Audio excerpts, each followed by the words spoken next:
Années.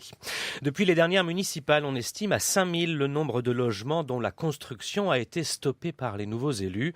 Passé de gauche à droite, le changement politique est ainsi synonyme de coup d'arrêt pour de très nombreux projets urbains, des programmes immobiliers privés, mais aussi beaucoup de logements sociaux qui céderont donc la place à des espaces verts, notamment. Parmi les villes à en faire les frais, il y a Chelles, en Seine-et-Marne, où s'est rendue Clémence Fuleda. Permis de construire annulé par le maire.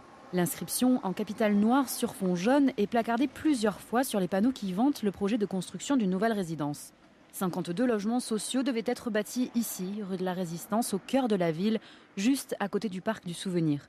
La Poste et des commerces de proximité devaient aussi prendre leur quartier, mais Brice Rabaste, le nouveau maire UMP, en a décidé autrement. L'emplacement était mal choisi. Moi, j'ai pris l'engagement de préserver au maximum les espaces verts de notre commune. Celui-ci en fait partie. À la place de l'immeuble du 29 avenue, on va sans doute mettre un espace paysager pour améliorer le parc. Mais aussi parce que le projet était très mal monté, il dépendait d'un autre projet de construction de logements pour l'accès au parking, et que de toute façon, comme le premier projet fonctionnait très mal, que l'immeuble n'était pas du tout prêt, qu'il y avait énormément de retard dans les travaux, ça handicapait aussi le second projet, donc celui de HLM. On aurait pu construire une autre entrée pour le parking, suggère Aymeric Breillet, opposant socialiste.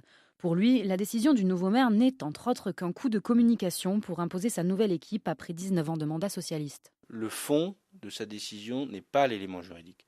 L'élément juridique, c'est le moyen qu'il a trouvé pour adresser un signal à son électorat.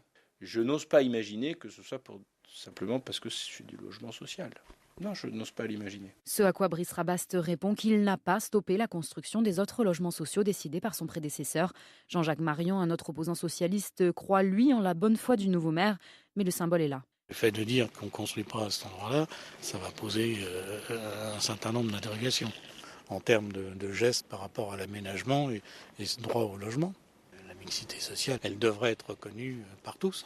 Il y a un peu d'émotion par rapport à cette décision. Pourquoi ? Parce qu'on s'aperçoit que dans d'autres villes, gagnées aux dernières élections par l'UMP, il y a des décisions similaires. Chelles n'est en effet pas un cas isolé en Ile-de-France. À Vernouillet, Palaiseau ou Montgeron, plusieurs projets immobiliers ont également été suspendus par les nouveaux maires.